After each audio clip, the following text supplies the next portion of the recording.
Halo, selamat datang ketemu lagi dengan saya, Kepala Sekolah SMA Plus Sedayu Nusantara. Hari ini kami kedatangan tamu spesial ini, alumni. Ya, ada Kak Wan Ahmadi Rangga. Saya hello dulu Kak Wan. Jadi Kak Wan ini adalah alumni angkatan ketiga, tapi saat ini statusnya bukan lagi anak sekolah, bukan lagi anak SMA. Statusnya apa nih Kak Wan? Boleh sedikit Kak? Sebelumnya saya izin memperkenalkan diri. Saya adalah Laut Wan Ahmadi Rangga, alumni SM03. Dalam waktu dekat kemarin, saya baru saja dilantik langsung oleh Pak Prabowo di Istana Negara menjadi Perwira Remaja Angkatan Laut AL72. AL72 ya. Jadi alhamdulillah hari ini Kak Wan tadi singgah main-main ke sekolah. Jadi karena itu kita todong. Mumpung singgah, yuk Kak Wan kita ngobrol-ngobrol dulu seputar pengalaman Kak Wan dulu sekolah di Sedayu ya, Kak Wan ya, angkatan ketiga. Berarti Kak Wan masuk tahun 2020. itu mepet-mepet sama COVID pada saat itu ya? Ya, iya sempat ya. ada goncangan-goncangan. Ada goncangan ya, kita bingung mau belajarnya di mana Ya, pada saat itu ya. Tapi, nah jadi Kak Wan kita ngobrol-ngobrol dikit ini. Gimana menurut Kak Wan ketika menempuh pendidikan ya di Sedayu, apa yang paling membekas dari mulai mungkin kita kan ada pengasuh, pelatih, pengajar. Nah, kira-kira ini yang paling melekat apa nih Kak Wan?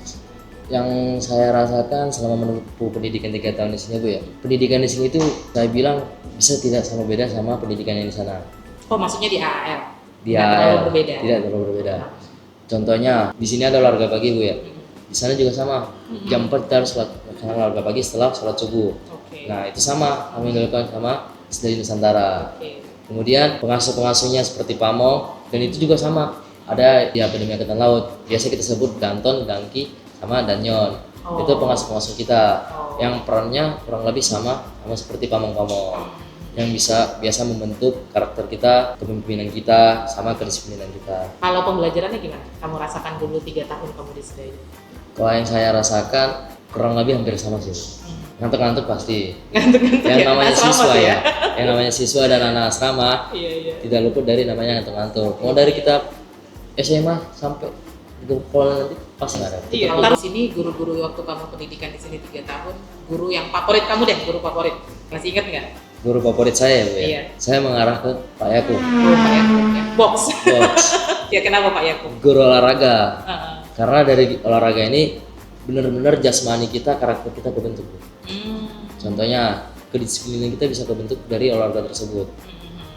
Kita bisa mandiri, kita bisa manage waktu kita. Semisal kita tahu ada materi jam segini, otomatis kita tahu kapan porsi istirahat kita untuk menyesuaikan sama Menyesuaikan materi waktu tersebut. jadinya ya. Oke. Itu sangat-sangat bagi saya sangat-sangat membentuk karakter dan kedisiplinan kita. Menurut kamu nih ketika kamu jadi siswa 3 tahun di asrama Sedayu, kemudian tiba-tiba alhamdulillah kamu lulus di AL ya dengan pola pendidikan asrama juga gitu. Berarti kamu udah gak kaget lagi? Alhamdulillah saya sedikit bisa menyesuaikan sama keadaan. Beradaptasi lah ya, Gampang beradaptasi. Gampang beradaptasi karena itu ya. Jadi sebenarnya menurut kamu nih, mungkin dari banyak yang mendengar ya, mana yang lebih penting Nak? Di waktu kita pendidikan setelah kamu melewati masa pendidikan di SMP, SMA, kemudian di ketarunaan gitu ya, mana yang lebih penting dibentuk dulu, ketangguhan belajarnya dulu, atau kita kejar materi akademiknya dulu? Pada saya Bu ya, pintar itu nomor 1, tapi tetap di atas pintar itu ada satu karakter. Nah dari karakter, ketika karakter sudah terbentuk, maka dia untuk kedepannya gampang untuk menyesuaikan keadaan. Contohnya dia bisa menyesuaikan sama lingkungannya. Karena udah bisa menyesuaikan lingkungan, otomatis secara materi, secara profesi dia dapat menyesuaikan materi tersebut saat dia menempuh pendidikannya nanti. Berarti memang kita harus bentuk dulu wadah ketangguhan belajarnya. Benar kan? Benar. Dan itu yang kamu rasakan di Sedayu. Benar. Jadi kita di awal tuh membentuk karakter ketangguhannya dulu supaya siap menerima pembelajaran. Benar. Kemudian mungkin yang jadi pertanyaan ini ya, pastilah dalam kehidupan bersama-sama ya, Wan dalam asrama itu kan jumlahnya pasti nggak sedikit ya. Ada yang dari banyak daerah, dari Papua, dari apa segala macam. Sama lah di Sedayu juga begitu, banyak dari luar-luar daerah gitu kan. Nah dengan keberagaman ini sebenarnya di asrama itu menurut kamu membentuk kita jadi lebih baik, atau sebenarnya itu dapat membawa kita jadi terikut pergaulan yang enggak karena beda asal daerah atau beda latar belakang? Berdasarkan pengalaman yang saya dapat, contohnya rating saya saat alumni SM03 Bu, itu ada yang dari Papua, di Walti, ada yang dari Aceh. Oh iya ya. Dari mana-mana saja itu kan Bu. Angkatan kamu di SM03 Nah, ya? ya benar ya Bu. Dari situ kita, itu menurut saya berdampak positif untuk kedepannya. Karena dari situ kita banyak mengenal karakter. Nah, itu bisa berguna nanti saat kita ke dinasan. Contohnya, bisa kita melihat dia ngomong sekali lisan saja, kita bisa langsung tahu karakter seperti apa. Karena kita sudah banyak mengenal orang, baik mengenal karakter dari sini. Luan bisa cerita nggak sedikit proses dari mulai seleksi sampai dengan dinyatakan lulus? Kalau flashback ulang berarti berapa tahun yang lalu tuh? 3 tahun? 3 tahun. 3 tahun yang lalu waktu mulai tahap seleksi, struggle-nya di mana, kesulitannya di mana sampai dinyatakan lulus. Coba cerita sedikit. Saat pertama kali ya Bu ya, saya mencoba 3 seleksi. 3 seleksi. Yang pertama Polbangtan, Polbangtannya Bogor, kemudian Sekolah Tinggi Intelijen, STIN, sama Akademi Angkatan Laut. Oke. Nah, jujur yang pertama saya yang kejar utama itu STIN. Nah, tapi saat pertengahan STIN itu berbenturan sama jadwalnya Akademi Angkatan Laut. Oke. Otomatis saya tinggalkan. Oh berarti kamu tinggalin STIN tuh? Fokus ke Akademi Angkatan Laut. Oke.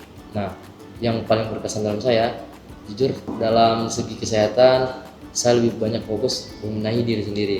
Contohnya dari uang tabungannya yang saya dapat saat Fitpon kemarin Bu. Oh iya, fun fact-nya Wan ini kemarin ikut menjadi atlet PON ya? Siap Bu. Next, lanjut. Kemudian dari gaji yang saya dapat saat atlet itu, saya banyak kesehatan yang mau saya obatin, saya kasih orang tua, banyak tidak disupport. Contohnya kayak tulang-tulang, kayak penyakit bengkak semua. Oh iya. Nah, dari situ saya mikir, kalau saya mengadu kesehatan saya seperti ini, itu saya tes di Akademi Angkatan Laut, Pasti gagal. Iya. Saya nggak bisa. Iya, Saya langsung cari di sosial media, saya cari di mana yang ada namanya buat benahi tulang, Oke. benahi tulang dan penyakit THT. Nah, saya cari di mana orang yang bisa benahi tulang. Nah, saya berangkat tuh Bu, saya izin, kebetulan itu dapat cuti itu, dapat IB gitu. Iya, IB. Nah, saya nggak kasih tahu orang tua saya mau kemana, saya cuma ngasih tahu ke rumah teman. Oke. Rupanya kamu perbaikan pembenahan tulang. Saya cari di sosial media, saya pesan dari uang tabungannya itu tadi. Iya. Saya berangkat sendiri ke sananya.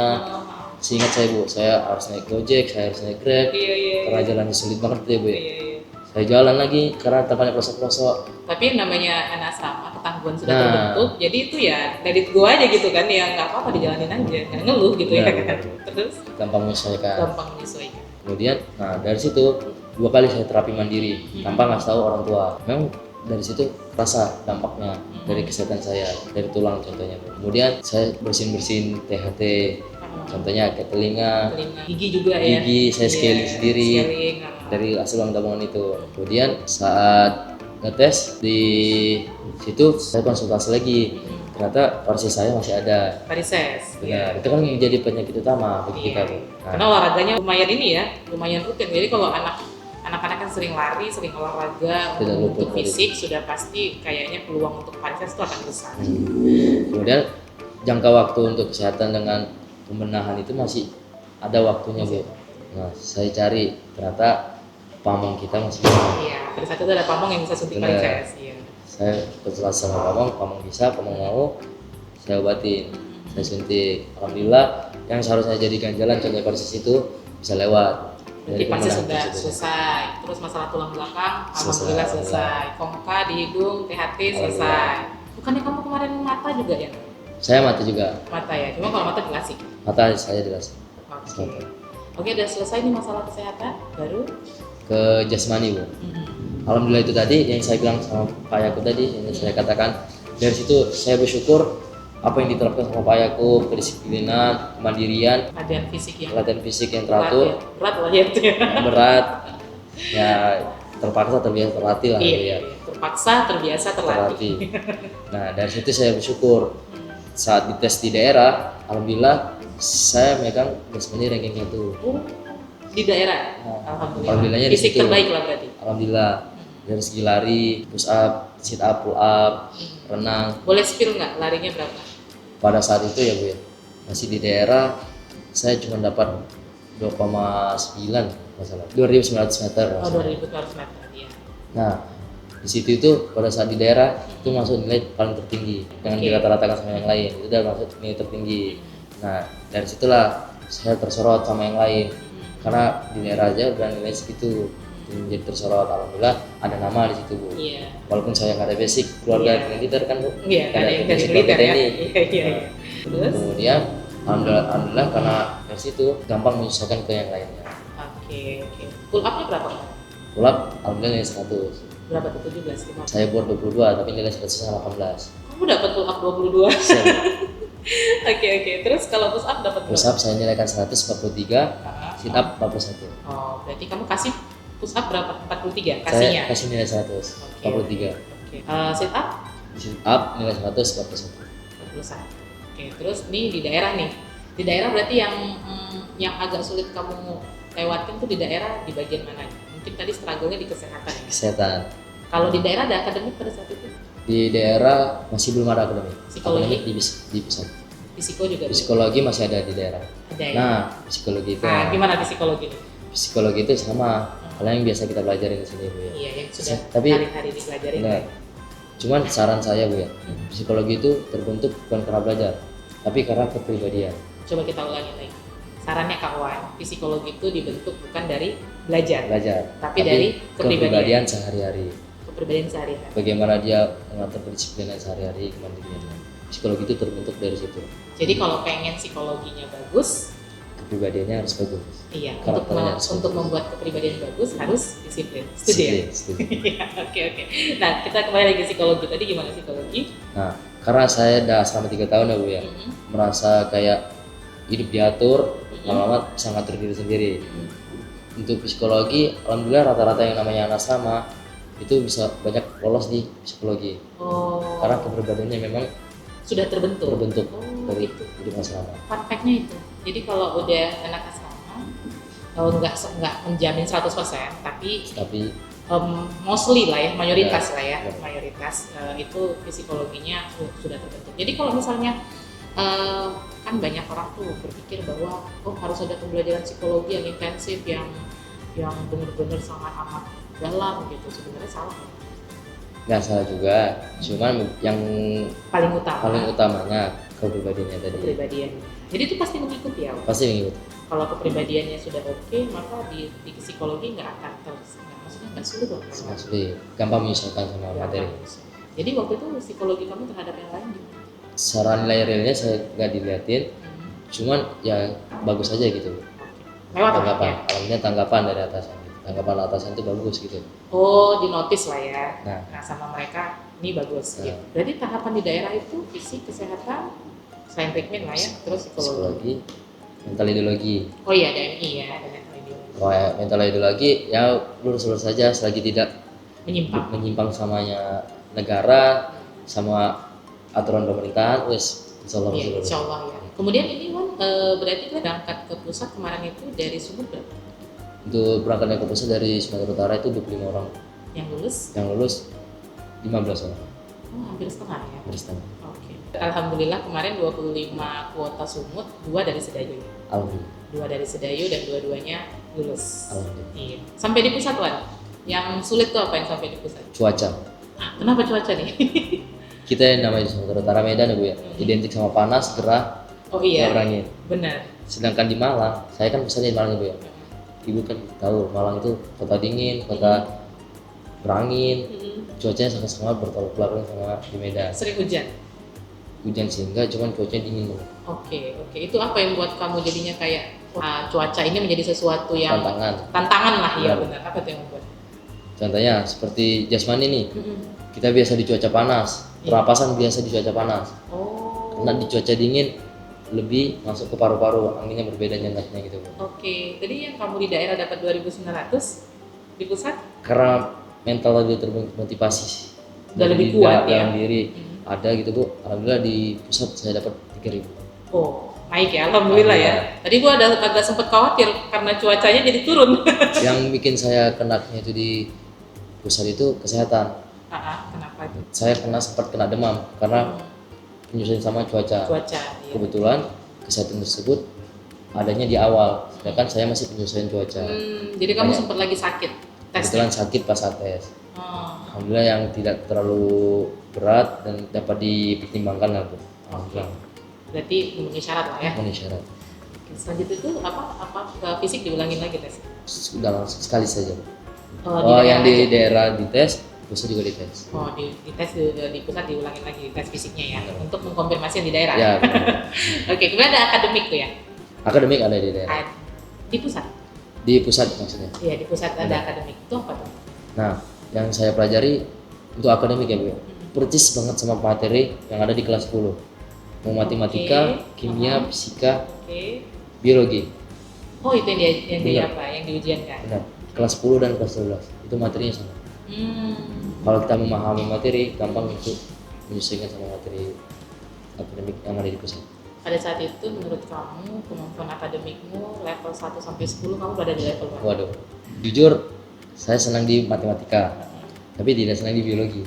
Kurang memahami biologi. Kalau gitu kita rating matematika deh. Kalau matematika 1 sampai 10 berapa? Matematika masih dapat 8 Bu. Berarti kamu ada di level 8 lah. Kamu percaya diri. Alhamdulillah penghafalan rumus-rumus masih dapat, masih bisa mengikuti. Fisika masih bisa ingat sedikit. Iya. Nah, kamu suka hitungan kayaknya. Gitu. Kamu suka hitungan kayaknya. Masih bisa dikerjain. Kalau biologi kan materi. Iya, hafalan bener ya. Hafalan bener. Tapi materinya itu sama seperti kelas 10. Kelas 10. Saya ingat benar. Apa yang kamu pelajarin di kelas 10 itu yang keluar di akademik pusat. Kemudian yang paling mencolok dari pusat ini, seleksi di pusat ini apa? Kesehatan dan jasmani. Ya, apa yang membuatnya berbeda dengan lain? Di kesehatan itu lebih ketat kesehatan. Di lebih pusat detail. sana kesehatannya lebih detail. Seperti paru-paru, kemudian penyakit-penyakit dalam itu lebih banyak. Lebih detail ya. Kalau misalnya jasmaninya? Jasmaninya dikonfirmasikan sama nilai yang sebelumnya, kemudian difasilitkan. Ya, nilai fasilitnya berapa? Memenuhi apa? Memenuhi atau tidak. Berarti berapa lama kalau di pusat? Kebetulan zamannya saya sama zaman yang sekarang berbeda ya. Zamannya saya itu 2 minggu. Kalau sekarang emang berapa? Sekarang itu 1 bulan. Lama banget ya. Karena sekarang itu ngetes materinya bukan dari daerah. Iya benar. Pemusatannya di Magelang. Iya, kalau dulu kan itu kamu udah langsung matra dari daerah Dari kan. daerah. Kalau sekarang itu dia udah tipenya kita ke pusat dulu, baru nanti di sana. Penjuruannya di sana. Sedikit Kak Wan ya, sebelum kita menutup, mungkin tadi udah banyak ngobrol. Alhamdulillah Kak Wan, terima kasih. Jadi agak sedikit kata-kata lah Kak Wan nih buat adik-adik yang sedang menempuh pendidikan di Sedayu ya, yang mungkin nanti yang melihat orang tuanya atau adik-adik langsung. Sekarang di Sedayu itu angkatan yang sedang pendidikan ya, Wan ya, angkatan 7, 8, 9. Nah, silakan kawan, apa nih kata-katanya? Yang saya tanamkan dari saya mah Bu ya, berdasarkan rumus fisika. Apa itu? W Rumus sama fisika? dengan F kali S. Coba kita lagi. W sama dengan F kali S. W sama dengan F kali S. Yang saya dapat dari itu, usaha akan berbanding lurus dengan hasil. Itu saja yang saya tanamkan dari awal. Apa yang kita kerjakan, apa yang kita usahakan, Allah pasti melihat. Sejauh mana kita berjuang, sejauh mana kita berproses. Allah itu adil. Orang yang bersungguh-sungguh itu yang mendapatkan. Intinya ke adik-adik bersungguh-sungguh lah. Bersungguh-sungguh dalam dunia. Jadi kalau misalnya ada adik-adik yang mulai berat banget nih kehidupan asrama, itu gimana Wan? Kembali lagi, motivasi dalam diri. Saya udah sekolah jauh-jauh, kita sama-sama tahu ya Bu, terbuka saja, gunakan biaya dari orang tua. Yang nggak murah ya Wan? Yang nggak murah, itu muncul dalam pemikiran saya. Dengan biaya segini, saya mau gini-gini saja. Betul. Saya juga mau membanggakan kedua orang tua saya. Betul. Saya juga mau menaikkan marwah kedua orang tua saya, keluarga saya. Caranya apa? Saya fokus belajar, saya bisa membawa diri, saya bisa membentuk karakter sendiri. Benar. Itu yang saya tanamkan. Jadi ke pendidikan yang ada di Sedayu ini sifatnya adalah program yang sudah direncanakan. Tetapi keberhasilan program itu tergantung si anak itu sendiri. Setuju ya Wan ya? Jadi kalau misalnya dia termotivasi, dia kuat, dia tangguh ya, dia akan menyerap semuanya. Benar. Tapi kalau cranky, terus sedikit rewel ya manja ya Wan ya, takutnya nggak dapat apa-apa gitu. Benar. Tapi mudah-mudahan anak-anak Sedayu di awal-awal tuh Wan, biasanya kan 3 bulan pertama ya Wan ya? Benar, belas ya Bu ya? Iya, 3 bulan pertama tuh kalian karantina betul, nggak boleh hubungin orang tua, nggak ada IB, ya kan? Nggak ada telepon? Nggak ada telepon ya. Di awal-awal tuh biasanya nangis ya. Benar. Di sudut-sudut nangis, tapi 3 bulan itu yang akan membuat kalian akan lebih betah. Dulu kan begitu ya Wan ya? Sadarnya dari situ. Sadarnya dari situ. Iya, jadi alhamdulillah begitulah kehidupan asrama. Jadi ini bukan hanya asrama saja ya, sebenarnya reguler juga memiliki peluang yang sama asal punya kedisiplinan yang bisa diterapkan gitu ya Wan ya. Mungkin kalau di asrama nggak ada pilihan, harus disiplin. Nah kalau di rumah karena ada pilihan jadinya agak lebih sulit mungkin, karena kita di rumah kayaknya lebih enak tidur daripada belajar, akhirnya tidur ya. Kalau di asrama nggak bisa ya Wan, waktunya belajar malam ya.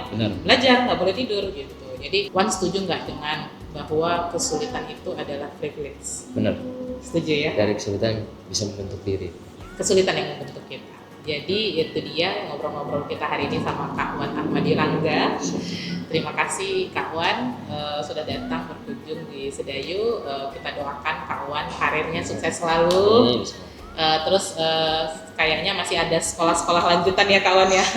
Setelah ini mengikuti seluruh pendidikannya sukses dengan hasil terbaik dan bisa menjadi teladan serta motivator dan juga sumber inspirasi lah bagi adik-adik yang ada di SMA Plus Sedayu Nusantara. Jangan bosan-bosan kawan main ke Sedayu. Kami selalu siap menyambut kawan datang ke sini. Terima kasih. Terima kasih itu semua. Kita podcast hari ini bersama kawan. Bye bye.